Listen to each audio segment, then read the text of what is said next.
మీ business ఏదైనా మీ ఊర్లో promotion చేయాలంటే అది సుమన్ టీవీతోనే సాధ్యం. ఇప్పుడే సంప్రదించండి. నిన్న ఎంతో ప్రయాసపడి ఓ డైరెక్టర్ వచ్చాడు ఇక్కడికి, సివిల్ సప్లై డైరెక్టర్. స్వామి భక్తుడు ఆయన. అర్థమైతా ఉంది, నిన్న మాట్లాడే తీరు చూస్తా ఉంటే నాకు అర్థమైతా ఉంది. చాలా దూరం నుంచి వచ్చి ఫలానా గోడౌన్ లోన ఫలానా సివిల్ సప్లై సంబంధించిన రైస్ ఉన్నాయి, ఆ విషయంలో మీరు రావాలంటే అక్కడి నుంచి చాలా ప్రయాసపడి వచ్చినాడు. చాలా సంతోషం. ఎందుకంటే ఇక్కడికి వచ్చినాక అర్థమైంది నాకు కూడా స్వామి భక్తుడు అని. మళ్ళీ ఎందుకు వచ్చినట్లా, నువ్వు ఎందుకు పోయినట్లా, ఎందుకు ఇక్కడ ఉన్నటువంటి మీడియా ద్వారా అవన్నీ ప్రచారం చేసినట్లా. మళ్ళీ లాస్ట్ కి మీడియా వాళ్ళు అడిగితే వైసీపీ సంబంధించిన మాజీ ఎమ్మెల్యేకి సంబంధించిన అంటారు. గుడ్, నీకు నిజంగా నీతి నిజాయితీపరుడు చంద్రబాబు నాయుడు మంచి పేరు రావాలంటే ఆ గోడౌన్ లో దాదాపుగా నా అంచనా ప్రకారం, దాంట్లో చూసిన ప్రకారం చూస్తే ఒక 1050 కేజీస్ ప్రకారం 1000 బ్యాగులు ఉంటాయి.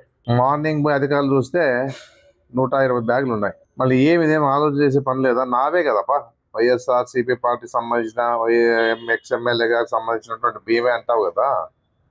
మళ్ళీ అన్నీ ఎందుకు దాన్ని సీజ్ చేయలేకపోయినారు అంటే, మీరు వచ్చారు, చూసినారు, మా మీద నిందేశారు, పోయినారు. మీకు అలవాటు అది. ఎంతసేపు ఉన్నా నీతి నిజాయితీ మీతో లేదని తెలిసి అందరికి తెలుసు. ఈ విధంగా ఈ ఆందోళనలోన దోపిడీ చేస్తా ఉండే విషయాన్ని మళ్ళా మా మీద నెట్టే పనేముంది నీకు? నువ్వు నిజంగా ఉంటే చంద్రబాబు నాయుడు గారి మేలు అయితే ఆ 1000 బ్యాగులు కూడా సీజ్ చేయాలి. ఎట్లా పోతాయి? మీరు వచ్చి గోడౌన్లో చెక్ చేసి మీడియా తీసిన తర్వాత కూడా అక్కడ ఉండేవన్నీ కూడా ఏమైపోయినాయో, మాయమైపోయినాయో ఏమో తెలీదు. ఆ పరిస్థితి కళ్ళారా నేను మీడియాలో చూసా. మీరు మాట్లాడినారు మీడియా వాళ్ళతో, మీడియా వాళ్ళ ద్వారా కూడా చెప్పినారు. మళ్ళీ మీడియా వాళ్ళు ఈ టీడీపీకి సంబంధించింది అంటే దాన్ని మాట మారుస్తారు. మరి ఇంత అన్యాయంగా మీరు వచ్చింది ఎందుకు, పోయింది ఎందుకు, గోడౌన్లో చెక్ చేసింది ఎందుకు? మళ్ళీ మీరు అధికారులు లేకుండా అధికారులు కూడా ఉన్నట్టు లేరు. నిన్న మీ వెంట మీరు వచ్చేటప్పుడు డైరెక్ట్గా సివిల్ సప్లై డైరెక్టర్ అంటే తమాషా కాదు, ఒక మంచి పోస్ట్ అది. మళ్ళీ ఆ పోస్ట్లో ఉన్నాడు, నువ్వు అధికారులకు ఇమీడియట్గా నువ్వు ఆడే గోడౌన్లో ఉంటూ అధికారులను పిలిపించుకొని ఇమ్మీడియట్గా సీజ్ చేసి నీ బాధ్యత చేసింటే బాగుండేమో. అవన్నీ నువ్వేం చేయలే అంటే దీంట్లో లోపాయకరంగా నీకు ఒప్పందం అయిందని చెప్పేసి అర్థమవుతా ఉంది. ఏదో నీకు కూడా ముడుపులు పుట్టినట్లున్నాయి అనే ఆలోచన మాకు వస్తూ ఉందని చెప్పేసి కూడా చెప్పడం జరుగుతూ ఉంది. నిజంగా మావే అయితే ఆ 1000 బ్యాగ్స్ కూడా సీజ్ చేయాలి, నువ్వు ఖచ్చితంగా చేయాల్సిందే. నువ్వు మావే కాబట్టి నువ్వు చేయలేకపోయినావు. ఎందుకు చేయలేకపోయినావు అంటే మా వాళ్ళతో ఏమైనా కుమ్మక్కైనావా, మా వాళ్ళు ఏమైనా ముడుపులు ఇస్తారా నీకు అనేది కూడా తేలాల్సి ఉంది. మళ్ళీ ఈ విధంగా ఈరోజు ఈ విధంగా మాట్లాడుతూ ఉన్నారంటే ఎవరు నమ్మే పరిస్థితి ఉందనుకుంటున్నారో అదన్నా. ఎవరు దోపిడీ చేస్తూ ఉన్నారు, ఏ విధంగా చేస్తూ ఉన్నారు? సివిల్ సప్లై రైస్లో ఎంతమంది భాగస్వాములు ఉన్నారు, ఎన్ని గ్రూపులు ఉన్నాయి దాంట్లోనా?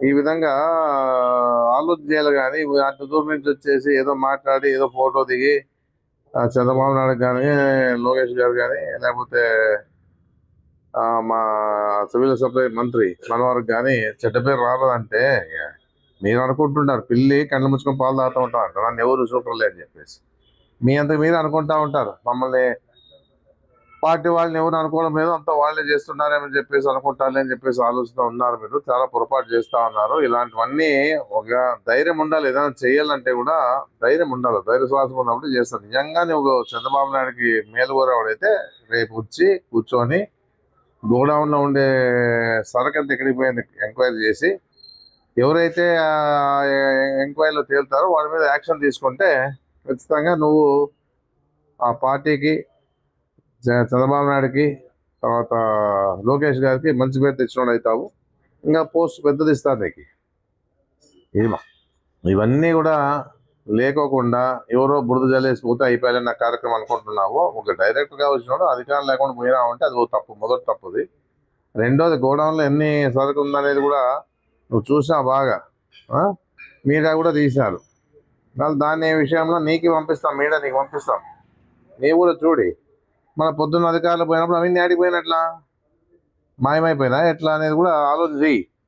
నీవు రావాలా, ఖచ్చితంగా చెయ్యాలా. ఒకవేళ మా వాళ్ళు చేసింటే కూడా వాళ్ళ మీద యాక్షన్ తీసుకోవాలా అనేది కూడా గట్టిగా చెప్తా ఉన్నాం. ఇలాంటివన్నీ నేర్చుకోవద్దు. ఇంకా నువ్వు ఇంకా చిన్న వయసు ఉన్నట్లుంది నీకు, ఇలాంటివన్నీ నేర్చుకోవద్దు. చిన్న వయసు అంటే 20 ఏళ్ళు కాదు, నీకు 40-45 ఏళ్ళ పైన ఉంటాయి, ఒక 50 ఏళ్ళు కానీ ఉండొచ్చు. మళ్ళీ నీ వచ్చి అబద్ధాలు చెప్పేసి వైసీపీ వాళ్ళు చేసామంటే ఎవరు నమ్మే పరిస్థితిలో లేరు. ఒకటి చెప్తాను చూడండి, పేదోళ్ళు కూడా చెప్తా ఉన్నాను నేను, ఎవరైతే సివిల్ సప్లైస్ ద్వారా రేషన్ పొందుతా ఉన్నారో బాగా ఆలోచన చేయండి. మీ ద్వారా వాళ్ళు ఎంతగా 10 రూపాయలు తీసుకోవచ్చు, 15 రూపాయలు తీసుకోవచ్చు, 18 రూపాయలు తీసుకోవచ్చు. వాళ్ళు అమ్మేది బయట అమ్మేది 30 రూపాయలు అమ్ముతా ఉన్నారు. అంటే మీ రైస్తోన వాళ్ళు కడుపులు తెంచుకుంటా ఉన్నారు. మీరు ఒకటే ఆలోచన చేసుకోండి, మీకు ఇచ్చే రైస్ 20 కేజీలు కానీ ఇంటికి 30 కేజీలు ఇస్తే కూడా దోశలకు పనికి వస్తాయి, ఇడ్లీలకు పనికి వస్తాయి. నీకు 18 రూపాయలు బయట పోయి దోశ తినాలంటే కూడా 18 రూపాయలు ఒకటి వస్తుంది, రాదు కూడా తెలియదు. అది మీరు ఇవన్నీ ఆలోచన చేయండి.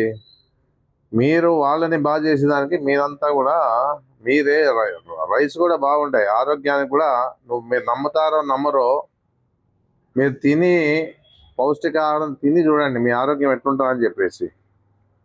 ఎందుకంటే మీరు నిజంగా అదృష్టవంతులు. అది మంచి పౌష్టికాహారాన్ని అందించే ఈ ప్రభుత్వానికి కానీ అంతకంత ముందు ప్రభుత్వానికి కానీ మీరు తీసుకునే రైసు ఇంట్లో వండుకొని తినేదానికి ఇప్పుడు బాగున్నాయి, అవేమి ఇబ్బందిలే. మళ్ళీ మీరు కొనాలంటే బియ్యం ఎంత అవుతుంది, మీరు కొనాలంటే రైస్ ఎంత అవుతుంది, దాదాపుగా 40 రూపాయలు 45 రూపాయలు పెట్టాల్సి వస్తూ ఉన్నారు కొంటున్నాను ఇప్పుడు ఉండే పరిస్థితులు. అందుకే మీరు కూడా ఎందుకు అమ్ముకుంటా ఉన్నారో అర్థం కాలే. 18 రూపాయలు కేజీ, ఇడ్లీలు 2 తింటే కూడా 10 రూపాయలు అవుతుంది బయట. ఇంకా ఎక్కువ తింటే 20 రూపాయలు, ఆ 18 రూపాయలు కూడా సరిపోదు నీకు. దయచేసి మీరు ఆలోచన చేసుకోండి, ఏ విధంగా కూడా మీ రైస్ని, ప్రభుత్వం ద్వారా రైస్ని మీరు సద్వినియోగం చేసుకోండి అనేది నేను కోరుతా ఉన్నాను. మీకు తెలీదు, మీరు ఏదో ఈ మామూలుగా బయట 40 రూపాయలు పెట్టి రైస్ తిని కొనేదానికన్నా మీ ఇంట్లో ఉండే రైస్ తింటే మీరు ఆరోగ్యంగా ఉంటారు, మీరు అన్ని విధాలుగా బలంగా ఉంటారు. అది మీరు మర్చిపోతారు.